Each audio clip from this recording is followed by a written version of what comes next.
tayo sa may parking area, no, mga kamasa.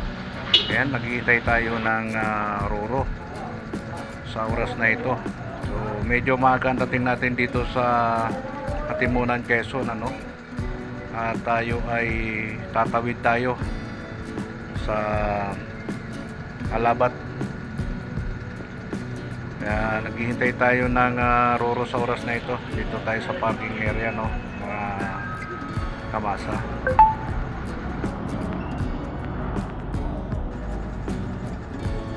Ito yung service natin, no, mga kamasa.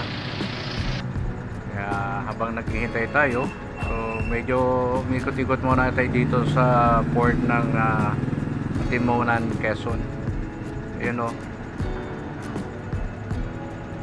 for rolling motorcycle. Ayan ang port ng Katimunan. Ayan, o, mga kamasa.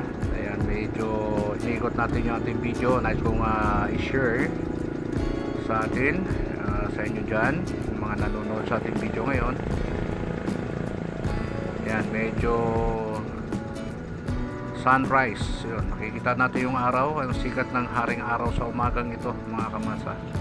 Kaya habang wala pa yung Roro na hinihintay natin, so medyo mag-ikot muna tayo rito, no. Ito, mga kamasa, oh, ang ganda nitong bangka na ito, oh. Ayan, medyo nag-ikot lang muna tayo rito, no. May konting tindahan dito. Ayan, ito mga sasakyan na nakikita natin dito, no, mga kamasa. Isa sa mga naghihintay din yan ng Roro. Ito yung bangka, oh. Ang ganda, no. Ayan, oh. Ito yung service namin, mga kamasa. Ayan na, Roro. Dumating na ang Roro. Alas 10 ng umaga ngayon, ano. Ito na tayo, papasakay na tayo dito sa Roro papuntang Alabat, Quezon. Merong mga 45 minutes, no, from Katimunan to Alabat, Quezon. Ganun po katagal ang biyahe ng Roro, no. Kaya ang lahat ng mga pasahero ay aakit dun sa second floor. Doon po kami uupo. At yung mga sasakyan nandito lahat sa ibaba. Kaya kami naman doon sa itaas. Ayan, mga kamasa. So medyo nagtaas ang pamasahe natin ngayon, mga kamasa. Ang per tao ngayon 180. So kung mayroon kayong motor ay 350. Ganun po ang naging kalakaran ng pagtawid dito, yung pamasahin natin dito sa Roro.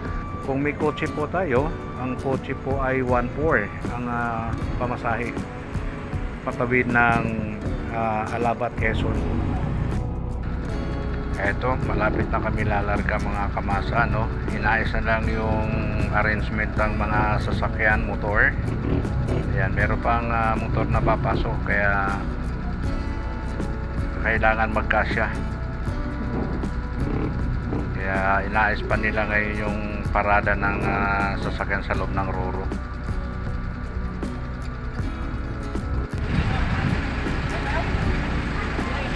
Yan, itong sasakyan ito medyo hindi pa talaga naayos, kaya medyo atas-abante pa, no. Inaayos yung kanyang parada kasi meron pang mga motor na papasok. Ayun, nakakumang pa yung ibang mga motor natin.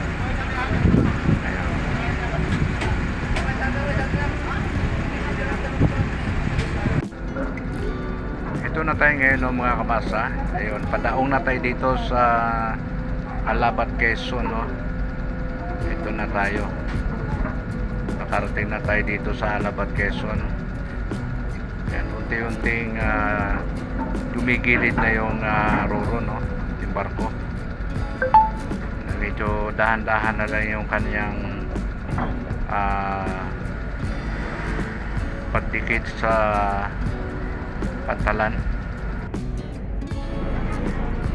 Ito naman yung mga pasahero, no, mga kamasa, preparing na rin sila para bumaba.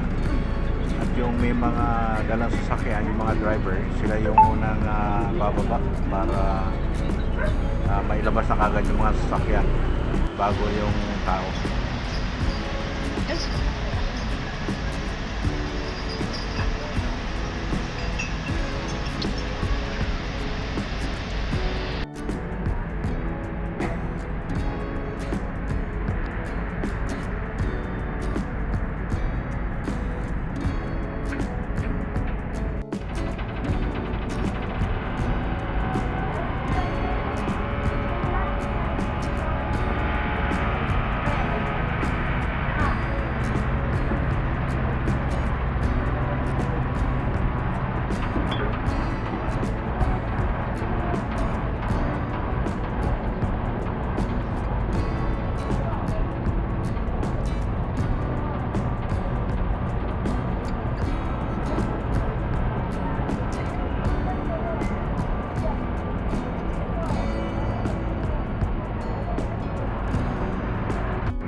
kamasa. Inayos lang nila yung pagdikit sa pantalan.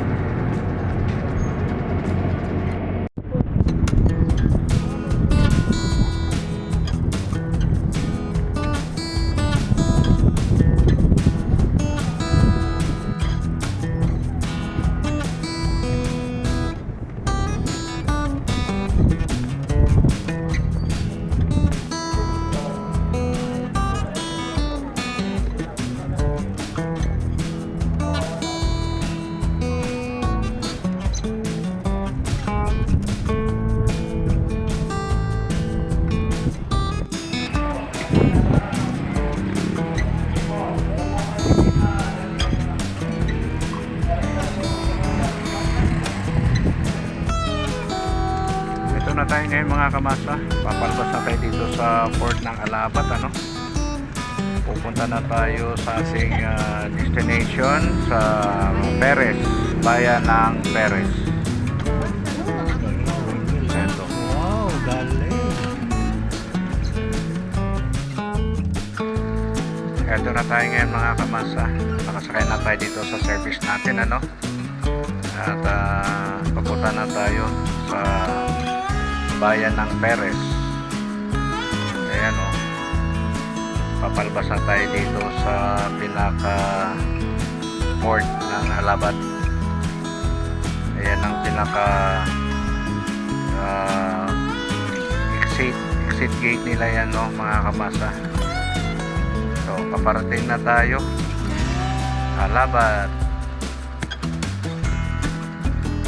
Quezon Province.